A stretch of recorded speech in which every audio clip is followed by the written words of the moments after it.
Tell me a little bit about yourself, they said to me. Well, I had my first passport when I was 11 months old when we moved to Belgium so my parents could study French because we were going to the Belgian Congo where my parents were going to be missionaries in the Ituri forest. Hi, I'm Sandra Angelo, and my African name is Stokundindi Wansombana.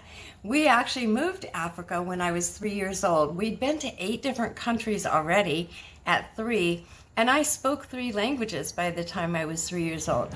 I've been to 48 countries, 48 states and 40 countries, and so describing my life in 5 minutes or less is just not easy. It's really more of a Netflix series.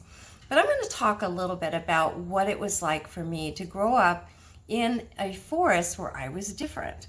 I was the only one in the Ituri forest with straight hair. My parents had curly hair, and they were brunettes. I was blonde. I was the only blonde. And so growing up blonde in Africa was just a little different. Everywhere we went, they'd never seen white people. So they'd come up to the car and put their nose against the window like we were monkeys in a zoo. And they would follow us around and talk to us, and they wanted to pet my hair to see what it was like. It was really different being the first something or other in the forest. I grew up with the Africans, and I loved living in Africa. Now, it had its challenges. The first year that we lived there in our mud hut, we had 13 poisonous snakes in our home. Can you imagine? I remember one time waking up and there was a snake beside my bed, and you have to yell, "Anyoka!" and the servants come running with their spears to kill it.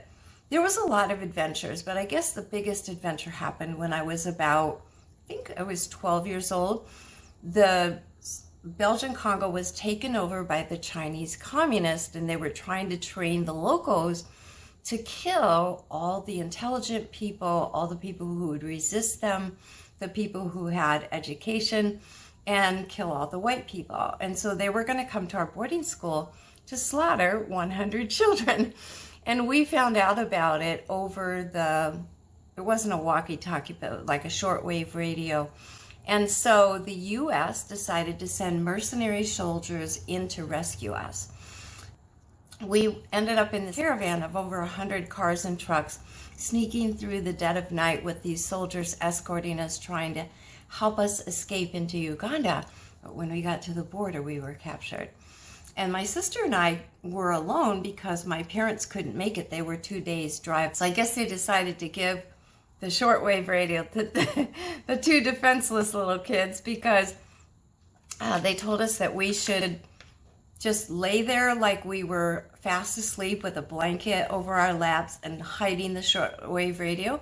They were raping and shooting and killing and torturing people. So it was a scary place to be. But it worked. They didn't find the radio, but they captured us all and threw us into prison. And we slept there overnight. And when I woke up in the morning, I have no idea how I did this, but I managed to sneak the hula hoop into the caravan. Now, we were only allowed to have 1 plastic bag with a change of clothes and a toothbrush and toothpaste. That's if we were going to evacuate by helicopter. But if we were going to evacuate by car, we were allowed 1 suitcase. And I have no idea how I got the hula hoop in there. But at boarding school, there were 100 kids. And you never could get any attention. You know, in a normal family, if you have 5 or 6 kids, you eventually get attention of your mom. But at boarding school, 0. So you had to have something that made you stand out. And I decided to be the queen of the hula hoops. I knew 36 tricks with a hula hoop. I could even stand on the top of a pine tree and do the hula hoop while I was on the top of the tree. So I had snuck my hula hoop into the caravan. And in the morning, I snuck out of the barracks that was housing the women. It was the women's prison. And I snuck into the dirt compound, and I decided I was going to do the hula hoop.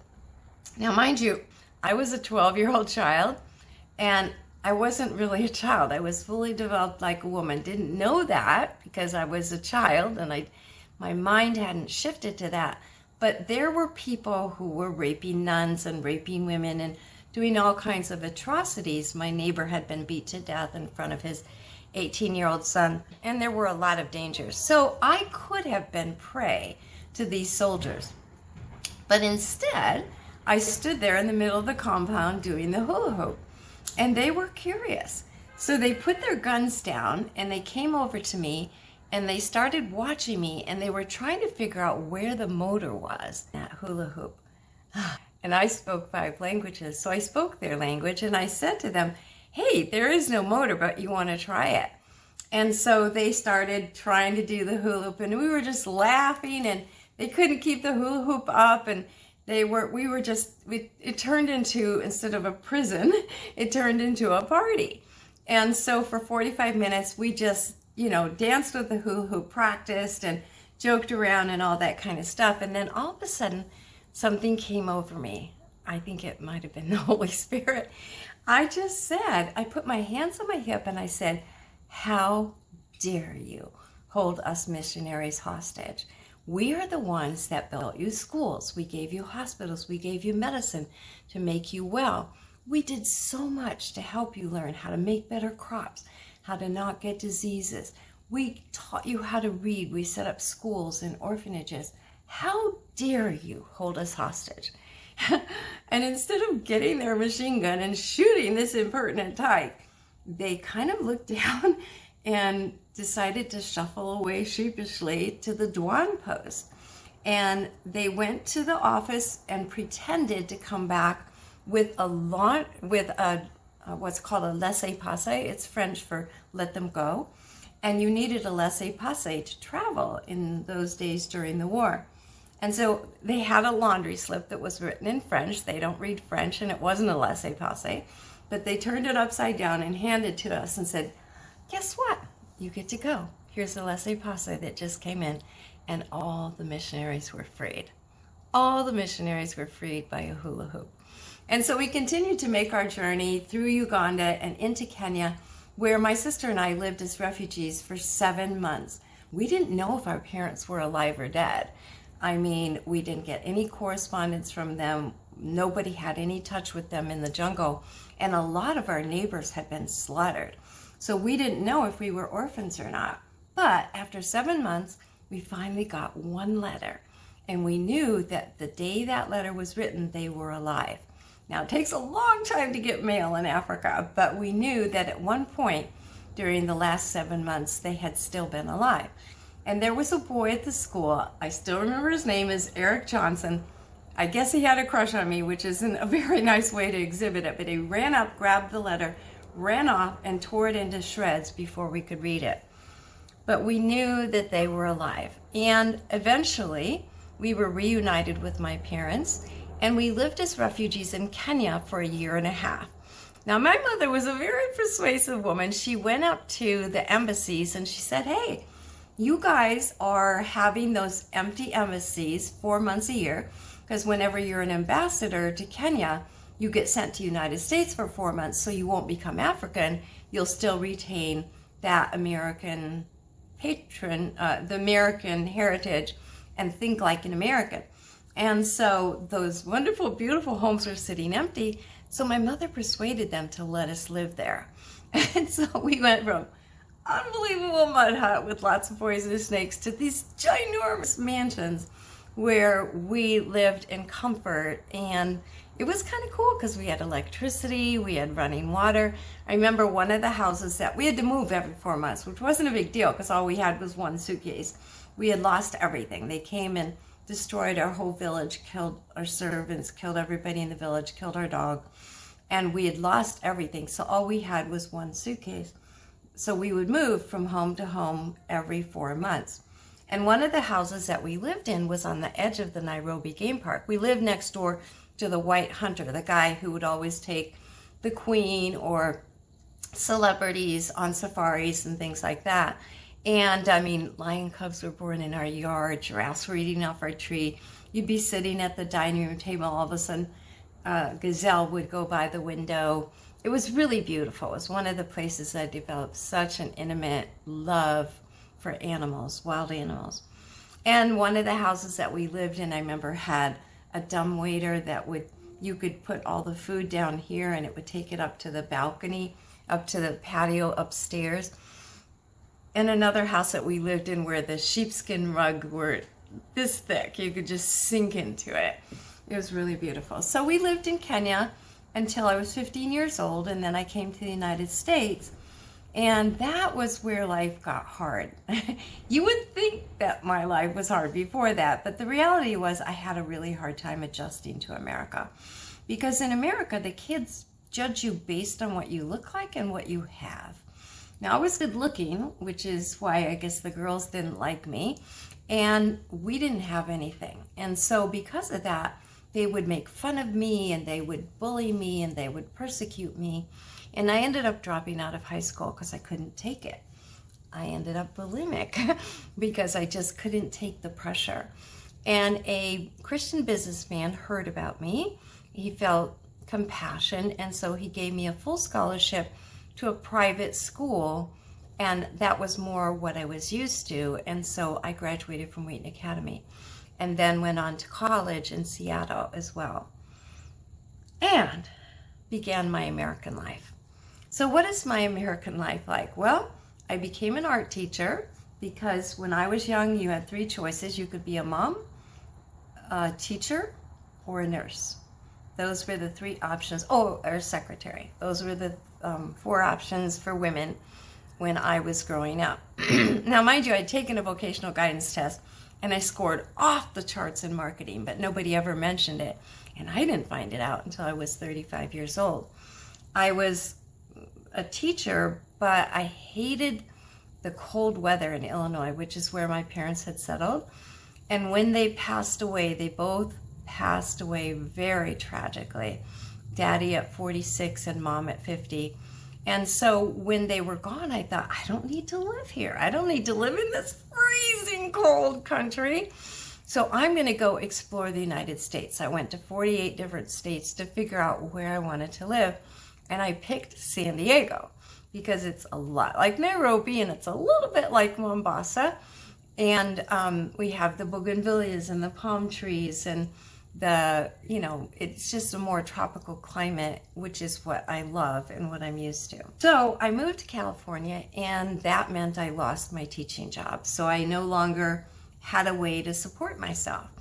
And so I had to invent something, a way to use what I had in order to become successful.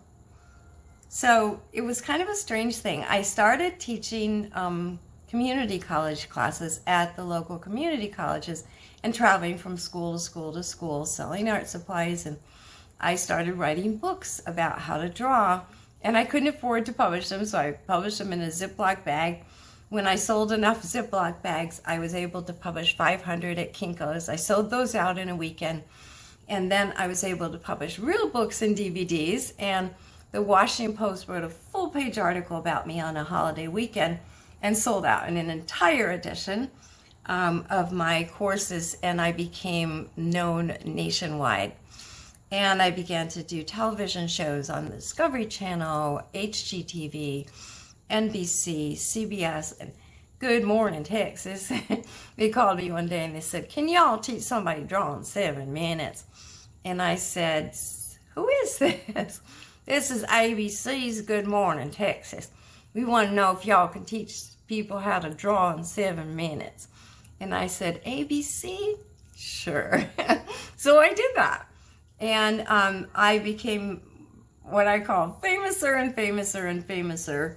No such word. But eventually, I wasn't following God in those days. I was so caught up in how tragic my life was and how I just felt like God had abandoned us. We had served him so well. My parents had served him so well. And yet all these really awful, I won't even go into details, tragedies happened to our family. So I kind of left the faith and decided that, hey, I can do better if I just take care of myself. So I'd become very wealthy. I moved to a fancy neighborhood. I was very successful, internationally known. I was a national magazine columnist. I was nominated for an Emmy on television. I won all the top awards. I had kind of everything I'd wanted. I remember sitting in my house one night and thinking to myself that I bought that in Paris, I bought that in Venice, Italy, I bought that in London, and all I need right now, I have everything I need. I was looking around the room at this beautiful mansion that I had created. I said, I have everything I need except for a lamp. I need a floor lamp beside this chair so I can read this book better. And you know what the book was? It was called A Purpose-Driven Life. Kind of ironic. I was reading it until 3 o'clock in the morning because it was so fascinating. And I was supposed to go to church the next morning to discuss it with a small group.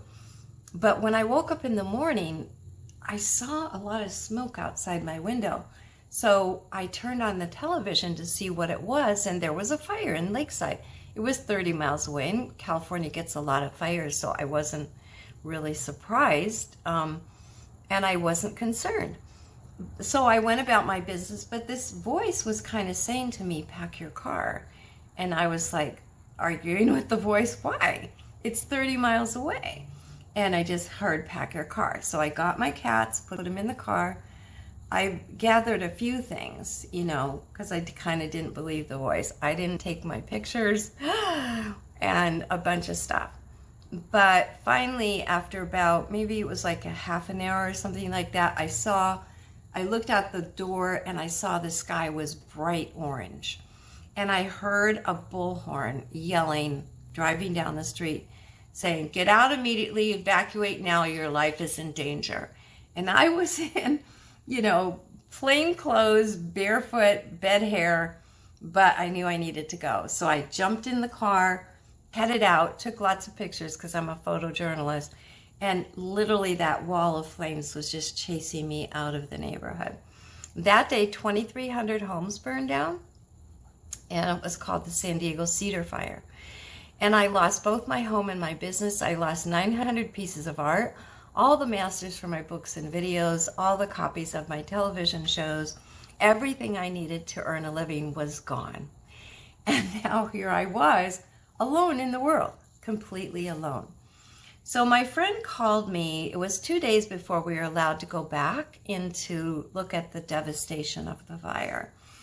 And it was still simmering. The fire was still simmering, and the ashes were as far as the eye could see. In my neighborhood alone, 300 houses had burned down. And so my friend, Paul, that went with me to observe the rubble, decided that he was going to dig through the ashes to see if he could find something from my past that I could carry forward to my future. And I had been spending the last 10 years literally just working on getting famous and rich. I had not been following God. I had just been deciding that I can do better than he does, and I'm just going to do this by myself. And so after about an hour, Paul came up to me and he handed me something that he had found in the rubble. And it was my dad's photo. It was a picture of my daddy. And the frame wasn't broken. The glass wasn't broken. It wasn't singed. It was my daddy looking back at me. And I looked at him, and it was almost as if I could hear his voice. And he reminded me that I am not Sandra Angelo. I am Tokunda Ndiwan Sambana. I am the girl who grew up in Africa. I don't need to be like Americans. I don't need to have all that stuff. I don't need to be beautiful and rich and famous to be important. That my value and worth is in the fact that I am a child of the Most High. And so it was in Africa, they give you a name based on your personality, and mine was Tokunda Ndiwan Sambana. If you don't play with me, I'll play by myself, which is basically, you know, saying that I'm self-sufficient. And then they give you a song. And the song they gave me was Kiki no Kingi Kane Kyasane Nunsanya. And that means, this little light of mine, I'm gonna let it shine. This little light of mine, I'm gonna let it shine, let it shine, let it shine, let it shine. And I get tears in my eyes when I sing that, because I had lost my way. I had lost my mission. I had lost my song. And that's what they do for you in Africa. When you grow up in a village, they give you your name, they give you your song. And that's who you are and what you're supposed to do in the world. If you leave the village and you go astray, they bring you back into the village and they tell you your name and they sing you your song because you lost your way. And when I heard that song, I remembered I'm not here to get rich. I'm not here to be famous. I am here to serve. I am here to bring joy, to bring art, to bring play, to bring laughter, to bring happiness in the world. And that is my focus. I was going to do the same job after the fire that I did before, but my why changed. Why? Because in that rubble, everything I had accumulated had burned. But the people I had served were still here. And here's an example of how I found out about that. Unbelievable things happened. I can't even describe how hard my life was for the next year, because since 2,300 homes had burned down, there was nobody. I had no family, no friends, nobody, because everybody had lost their home. In fact, I used to go to the ranch on weekends, every weekend, but I couldn't because they didn't even have a home. They were kind of spread out because nobody could take 11 people. So some people had the kids, and some people had the adults, and some people had the baby grandkids up with the grandparents. It was just a very disrupted life. But I finally managed to settle with my insurance company, and they bought me this beautiful home that has a 280-degree view of the San Diego harbor. But all I had was one chair and a blow-up bed. And I had to, at 3 o'clock in the morning, I would have to fumble around and try to find the pump so I could blow it back up again, because it had a leak in it. I couldn't figure out where it was. And if company came, I couldn't sit down because you have to give company the chair. I had nothing. But my friend told me God gave me nothing so that I would find that He's everything. And so on my birthday, April 24th, they always have an art show in Little Italy. So I invited some of my students to come down and go with me, and I was acting as kind of a docent. And I was walking from booth to booth, quietly saying what was wrong and what was right with the art so they could learn from what they were seeing. But I rounded the corner, and there was this one booth where the art was just spectacular. And I was like, oh my gosh, this is so beautiful. And so I decided to buy some of the art because my insurance told me they would replace the art that I had lost. So I bought a couple of his pieces. And then I decided that I was going to interview him because I write for the Artist magazine, an American Artist, and I had my own column in Michael's Arts and Craft.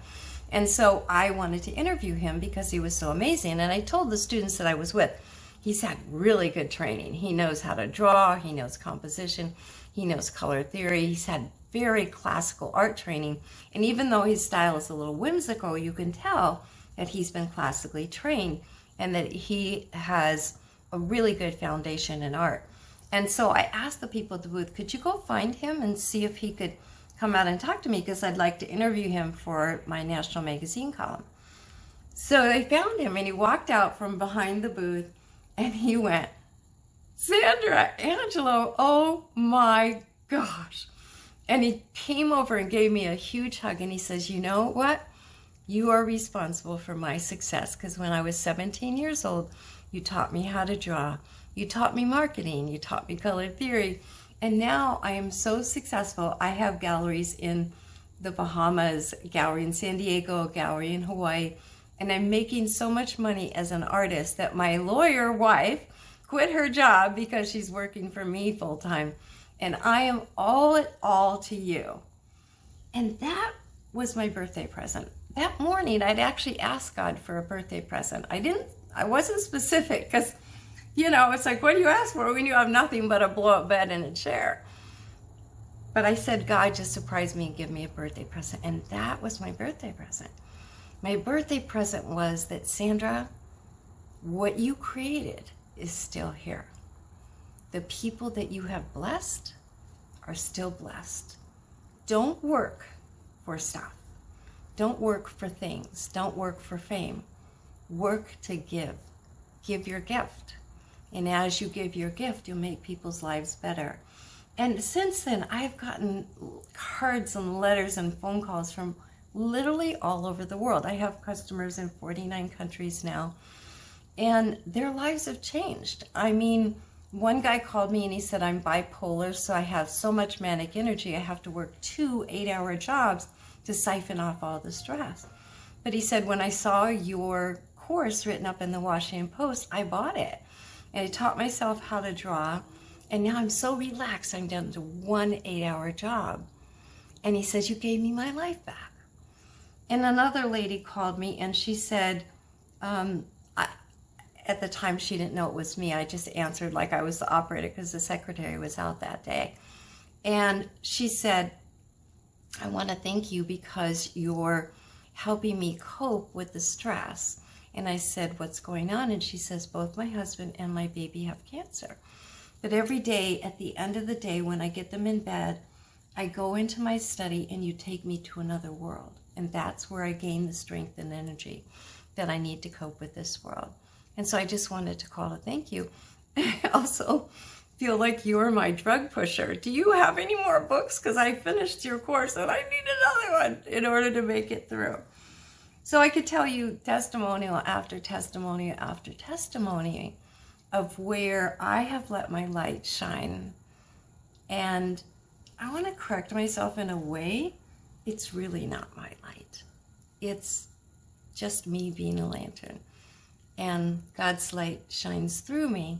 And as it does, the world becomes a better place. And that's what I like to focus on now. There's a lot of more.